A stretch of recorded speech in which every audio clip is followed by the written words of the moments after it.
Good morning everyone. Today we are going to discuss the current affairs of 10th of the April. और आज के जो current affair हैं ये काफ़ी इम्पॉर्टेंट है। तो सबसे पहला क्वेश्चन ही काफ़ी इम्पॉर्टेंट है आपके पेपर पॉइंट ऑफ व्यू से, जो है in which district a G20 meeting of the science and technology department is proposed. तो कहाँ पे होनी है ये प्रपोज की गई है, तो ये होगी कांगड़ा में। तो आपकी ऑप्शन है B, that is in Kangra. Kangra में ये कहाँ पे होगी साइंस एंड टेक्नोलॉजी की G20 मीटिंग? ये होगी आपकी धर्मशाला में। तो अगर देखें G20 जो है इसकी टोटल जो है कितनी जो है मीटिंग्स होनी है, 215 मीटिंग्स होंगी। ठीक है, अब 215 मीटिंग में से जो साइंस एंड टेक्नोलॉजी की है वो होगी आपके डिस्ट्रिक्ट कांगड़ा में। ठीक है, जो अप्रैल 19 से 20 तक होगी और इसमें 70 डेलीगेट्स जो हैं अक्रॉस द ऑल वर्ल्ड जो है यहाँ पे आएंगे। और इसकी जो थीम रहेगी, थीम काफ़ी इंपॉर्टेंट है, पूछी जाएगी हिमाचल के एग्जाम्स के लिए। ये जो स्क्रीन पे आपके क्वेश्चन है ये काफ़ी इंपॉर्टेंट है। तो थीम जो है वो है research and innovation initiative gathering. Research and innovation initiative gathering. तो अगर बात की जाए इसके बाकी जो है पर्सपेक्टिव की, तो 215 जो है टोटल G20 मीटिंग्स होनी है। इंडिया इसमें अपर हैंड रखा हुआ है। G20 का मतलब कि पूरे वर्ल्ड की जो टॉप की 20 आपकी इकोनॉमीज हैं वो मिलके जो है G20 की मीटिंग करती हैं। तो अभी हाल ही में क्या चला हुआ है कि G20 की एक मीटिंग हो रही है, किससे रिगार्डिंग? टूरिज्म से। ठीक है, तो टूरिज्म की जो आपकी G20 की मीटिंग्स हो रही हैं उसमें भी टूरिज्म में 4 मीटिंग्स होनी है। तो पहली जो है वो हो चुकी है, वो हो चुकी है रन ऑफ कच्छ, जो गुजरात में हुई है पहली।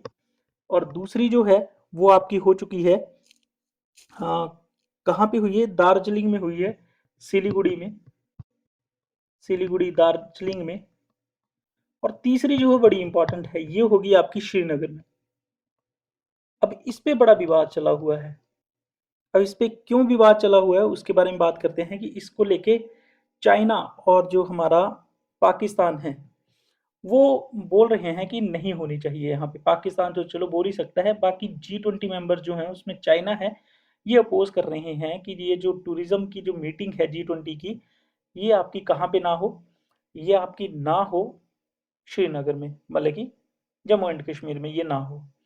उसका रीज़न ये बताया जा रहा है, जैसे कि पूरे विश्व में बताया जाता है कि यहाँ पे टूरिज्म जो है नहीं अच्छे से चलता है, यहाँ की स्थितियाँ अच्छी से नहीं है।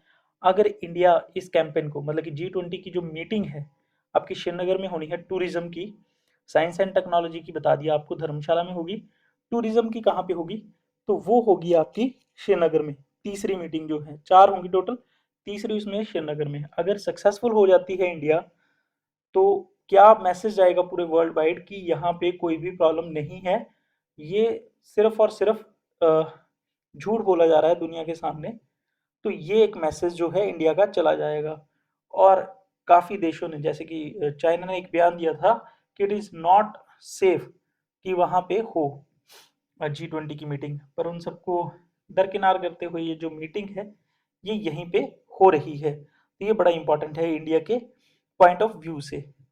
और दूसरी अगर बात की जाए तो यहाँ पे शेरपाओं की मीटिंग भी हो रही है, मतलब G20 शेरपा मीटिंग। तो G20 की जो शेरपा मीटिंग है, फर्स्ट शेरपा मीटिंग जो है वो हुई है उदयपुर राजस्थान में। ठीक है, और दूसरी जो हुई है वो हुई है केरला में, कुमारोकम। तो पहली हुई है G20 की शेरपा मीटिंग जो हुई है उदयपुर राजस्थान, इंपॉर्टेंट है। और दूसरी हुई है केरला में। और इसके जो G20 की शेरपा थे इंडिया की तरफ से वो कौन थे? अमिताभ कांत। कौन है? अमिताभ कांत। अमिताभ कांत। तो ये जो हैं G20 के शेरपा हैं। तो आई होप कि आपको थोड़ा थोड़ा अंडरस्टैंड हो गया होगा। ये सारी चीज़ें आपने अच्छे से पढ़ लेनी है, यहाँ से क्वेश्चन डेफिनेटली बनेगा एग्जाम में, काफ़ी इंपॉर्टेंट क्वेश्चन है। और हिमाचल के एग्जाम से तो ये जो क्वेश्चन आपकी स्क्रीन पर है क्वाइट इंपॉर्टेंट। चलिए जी, नेक्स्ट है, government of Himachal has signed MOU with which company for the Sanjeevani project. तो संजीवनी प्रोजेक्ट के लिए हिमाचल ने option number A Bharat financial inclusion के साथ जो है MOU साइन कर लिया है। अब संजीवनी प्रोजेक्ट क्या है, ये क्या करेगा? आपने सुना होगा कि घर द्वार पे मेडिकल फैसिलिटीज आजकल मिल रही हैं, जैसे कि मोबाइल वैन के थ्रू जो है मेडिकल फैसिलिटीज अलग अलग जगह पे दी जा रही हैं। पर इसमें क्या है, इसमें जो ये फैसिलिटीज संजीवनी जो है प्रोजेक्ट के अंडर दी जाएंगी, ये दी जाएंगी एनिमल्स को। मतलब कि आपके घर द्वार पे जो है मोबाइल वैन के थ्रू, मोबाइल वैन मतलब कि चलकर गाड़ियों में से आएंगे डॉक्टर्स और आपकी जो है पशुओं की, एनिमल्स की जो है क्या करेंगे, उनको दवाई देंगे। ठीक है, इससे किसका जीवन अच्छा होगा, फार्मर्स का होगा, डेयरी प्रोडक्ट्स या डेयरी जिन्होंने खोली है उनका। तो ये संजीवनी प्रोजेक्ट जो है उनका है। तो इसके लिए एनिमल हस्बेंड्री डिपार्टमेंट जो है उसने क्या किया है, एमओयू किया है। और इससे जैसे मैंने बता ही दिया है, वेटनरी जो डॉक्टर हैं वो मोबाइल वैन में, ठीक है, जाएंगे और घर घर द्वार पर आपकी जो है ये फैसिलिटीज देंगे। सिर्फ आपको क्या करना है, कॉल करना है। और इसके लिए एक टोल फ्री नंबर भी जो है वो जल्द ही बना दिया जाएगा। इससे फायदा जो है डेयरी फार्मर्स को मिलेगा और इससे क्या होगा, क्वालिटी केयर जो है बढ़ जाएगी जो पशुओं की है। ठीक है, तो काफी इंपॉर्टेंट है संजीवनी प्रोजेक्ट। ये काफ़ी इंपॉर्टेंट क्वेश्चन आ गया कि हिमाचल सरकार चाह रही है कि हम अपने देश की जो प्रदेश की इनकम जो है वो बढ़ाएं, किसी ना किसी तरीके से बढ़ाएं। तो आपको पता है वाटर सेस लगाया है उसने अभी हाल ही में, फिर मिल्क सेस लगाया है, काऊ मिल्क पे सेस लगाया है, और एक दो तरीके और बना रही है। उसमें सबसे इम्पोर्टेंट ये है, अब हिमाचल प्रदेश क्या ला रही है, तो ये कर रही है cultivation of cannabis for its medicine properties. तो ये आप देख रहे होंगे भांग जो है इसकी खेती जो है इसके लिए परमिशन जो है वो मांगी जाएगी। और ये किसके अंदर, तो ये मांगी जाएगी अंडर एनडीपीएस एक्ट।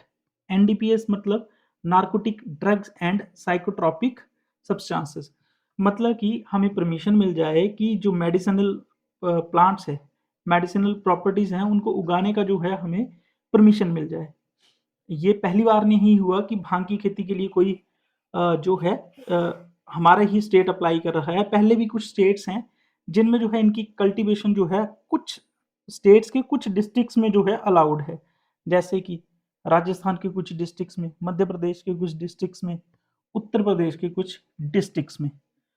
और ये जो है उत्तराखंड, हमारे बिल्कुल नज़दीकी area Uttarakhand, for industrial use के लिए वहाँ पे जो है उगाई जाती है। पर यहाँ पे बात की जा रही है हम उगाएंगे किसके लिए, नार्कोटिक ड्रग्स के लिए। ठीक है, तो इसके लिए परमिशन मांगी गई है। अब देखते हैं कि इसकी परमिशन मिलती है, और मिलती है तो कौन कौन से आपके डिस्ट्रिक्ट्स को मिलती है इसकी खेती की। ठीक है, और ये जो है वैसे भी it is most widely cultivated trafficked and abused illicit drug. जो सबसे ज़्यादा जो है ये कल्टीवेट किया जाता है, ट्रैफिकिंग इसकी की जाती है। तो इसकी जो डब्ल्यूएचओ ने कहा है कि जो ये कैनबिस है मतलब भांग है, ये कई ज़्यादा सब्सटेंसेस या दवाइयों में जो है वो पाई जाती है। ठीक है, अब डब्ल्यूएचओ की बात करें तो डब्ल्यूएचओ जो है इसका हेडक्वार्टर है जिनेवा स्विट्जरलैंड में, और ये एस्टेब्लिश हुआ था 7 अप्रैल 1948 को। और इसका हेडक्वार्टर तो बता दिया, हेड जो है वो है टेड्रस एधनम, TEDROS, टेड्रस एधनम जो है इसके हेड हैं, टेड्रस एधनम। चलिए जी नेक्स्ट चलते हैं। Who has been included in the Divya Himachal excellence award in the best farmer category. तो दिव्य हिमाचल का जो एक्सीलेंस अवार्ड है वो 2023 का मिला है आपके नेक राम शर्मा को। नेक राम शर्मा अभी हाल ही में पद्मश्री जो है अवार्ड से सम्मानित किया गया, और ये कहाँ से हैं, करसोग मंडी से हैं।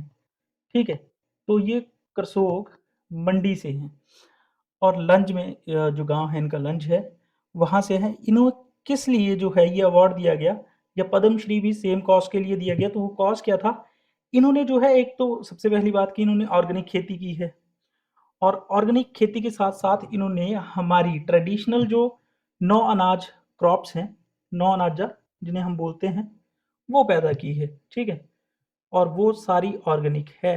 इसको चलाने के लिए, इसको दोबारा से पैदा करने के लिए जो है इन्हें कौन सा अवार्ड दिया गया, पद्मश्री। और इसी के लिए इन्हें दिव्य हिमाचल एक्सीलेंस अवार्ड 2023 दिया गया in the farmers category. In which state first solar powered tourist boat launches with the capacity to produce 27 kilowatt of energy? तो आप देख पा रहे हैं ये बोट है, ये पहला ऐसा बोट है जो कैसा है, सोलर पावर्ड से चलता है। तो सोलर पावर्ड से चलता है और इसमें जो बिजली पैदा की जाती है वो की जाती है 27 किलोवाट की। ठीक है, 27 किलोवाट की जो है इसमें एनर्जी पैदा की जाती है। तो ये कौन सा स्टेट है आपका? तो ये है option number A, that is your Kerala. तो केरला में जो है ये बोट बना है और इसकी खासियत ये है कि 27 किलोवाट से ये सिर्फ और सिर्फ कितनी बिजली पैदा कर पाता है? 75% जो ये यूज करता है, बाकी जो है वो जनरेटर से पैदा की जाती है बाकी बिजली। और ये जो बोट है ये कहाँ पे बनाया गया है? तो ये श्रीलंका में बनाया गया है with the cost of 3.95 crore. Clear है? नेक्स्ट है, which state has introduced A plan to formulate an institution mechanism to use unused helipads for intra state helicopter services? तो यहाँ पे 80 जो हेलीपैड्स हैं उनको इंट्रा स्टेट जो है इंस्टीट्यूशन मैकेनिज्म के द्वारा यूज किया जाएगा।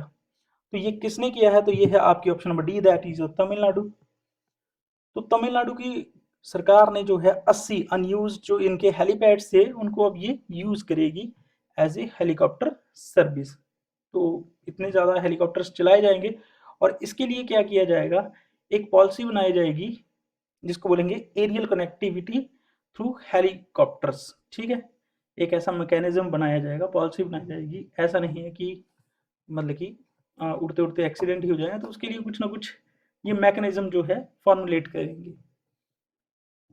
नेक्स्ट है हमारे पास, the reserve bank of India announced its bimonthly monetary policy and kept the repo rate unchanged at how much percent? तो अभी जो रेपो रेट है वो कितनी है आपकी? 6.5%। तो आरबीआई ने इसे अनचेंज्ड रखा है। अनचेंज्ड रखा है मतलब कि हमारी मार्केट सिचुएशन जो है इस समय बेटर है।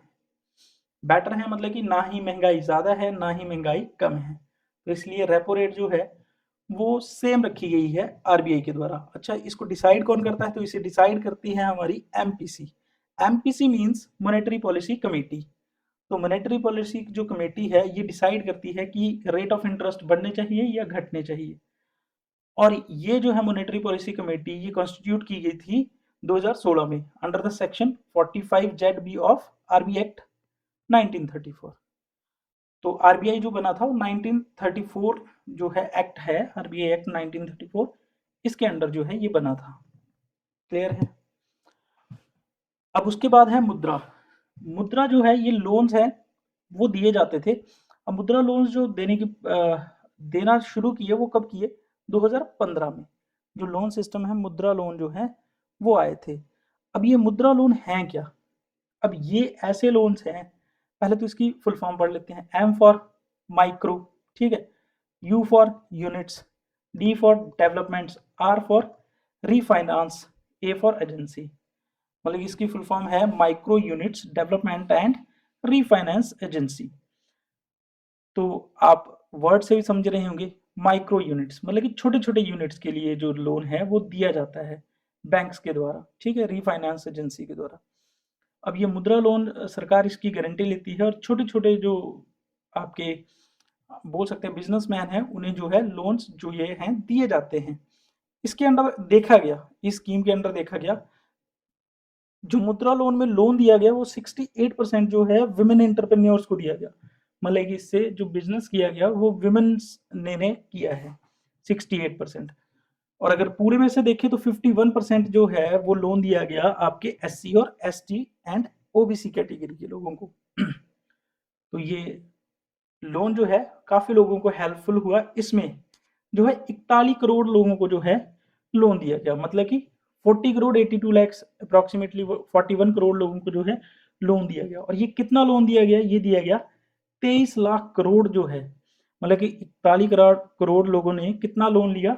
23 लाख करोड़ जो लोन है वो सैंक्शन किया गया अंडर प्रधानमंत्री मुद्रा योजना। और ये कब स्टार्ट हुआ था? तो इसकी एनिवर्सरी थी पिछले कल, दैट इज योर 8 अप्रैल 2015 को जो है ये मुद्रा लोन स्टार्ट हुआ था।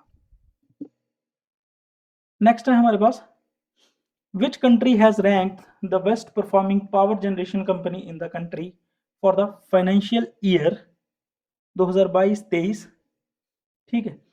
तो बेस्ट जो है पावर कंपनी कौन सी है, पावर जनरेशन कंपनी, तो वो है आपकी D option, that is your West Bengal Power Development Corporation जो है ये बेस्ट कंपनी है, ठीक है। और इसको जो लिस्ट मतलब कि नाम अनाउंस किया है वो किसने किया है, तो वो किया है सेंट्रल इलेक्ट्रिसिटी अथॉरिटी ने, ठीक है।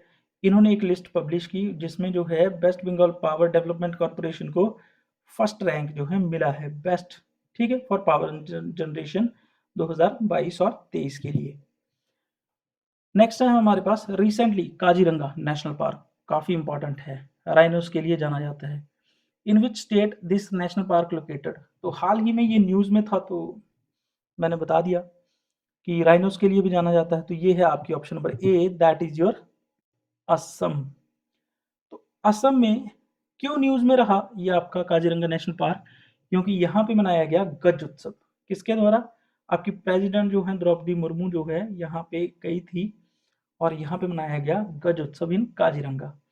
अच्छा, काजीरंगा जो है यहाँ पे एलिफेंट जो है उनको एक प्रोजेक्ट है एलिफेंट, प्रोजेक्ट एलिफेंट, जो कि कहाँ कब चला था 1992 में।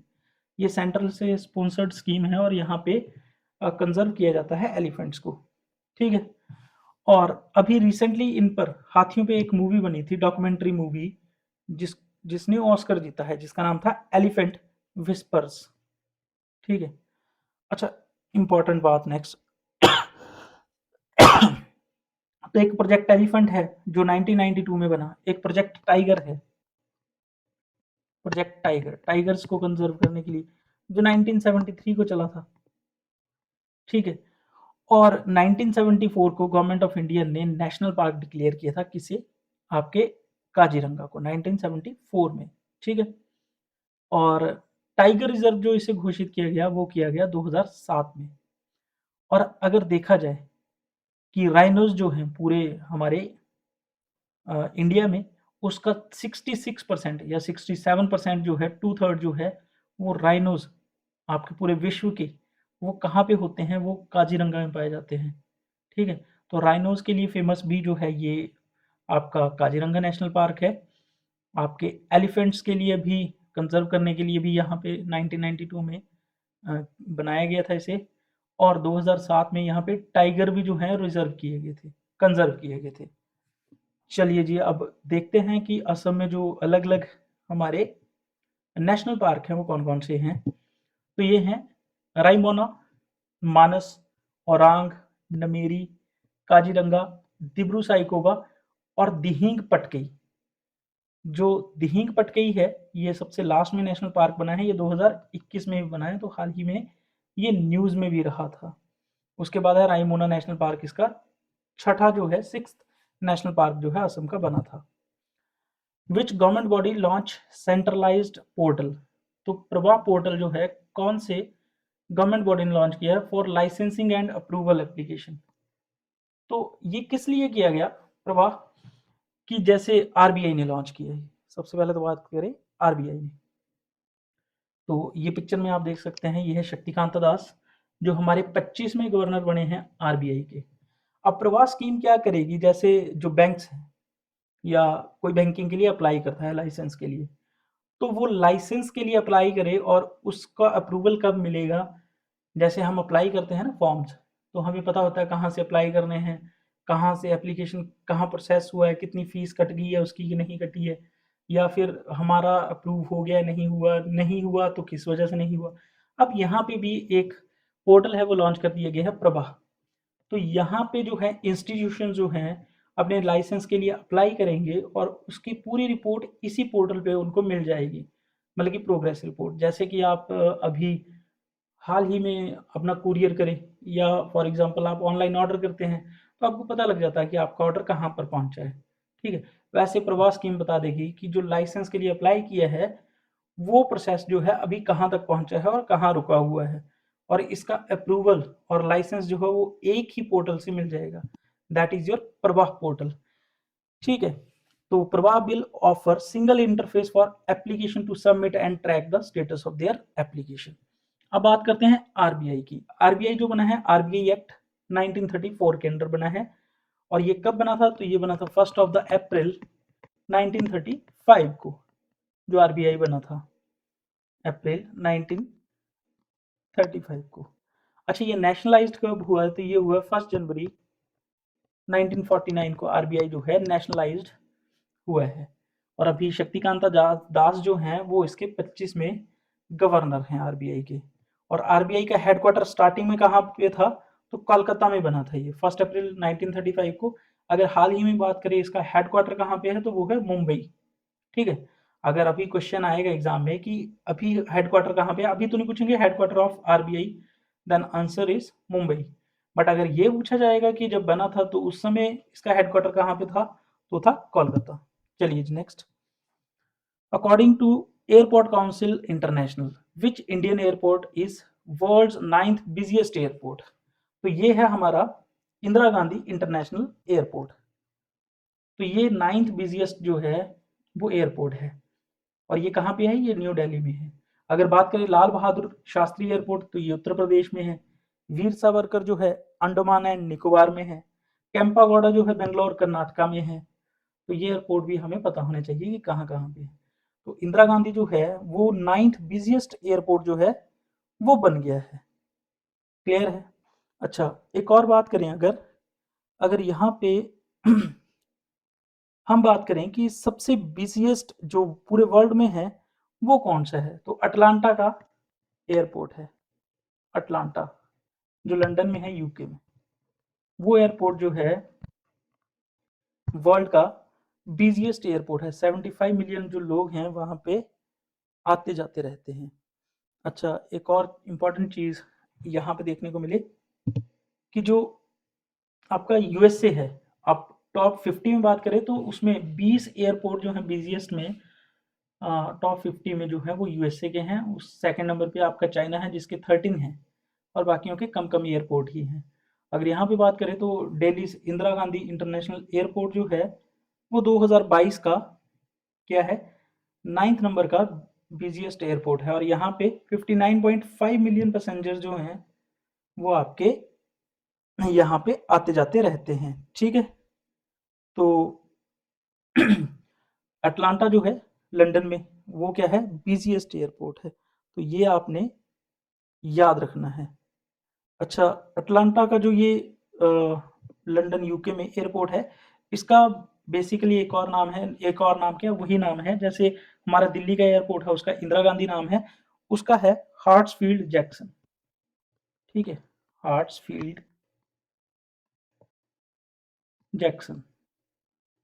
अगर आपको अटलांटा एयरपोर्ट नहीं आया, जैसे हमारे यहाँ पे इंदिरा गांधी इंटरनेशनल एयरपोर्ट आता है, न्यू दिल्ली वहाँ पे नहीं दिया होता है, तो वहाँ पे हार्ट्सफील्ड जैक्सन एयरपोर्ट जो है वर्ल्ड का बिजिएस्ट जो है एयरपोर्ट है। 75 मिलियन जो है यहाँ पे लोग आते जाते रहते हैं, हैंडल करते हैं।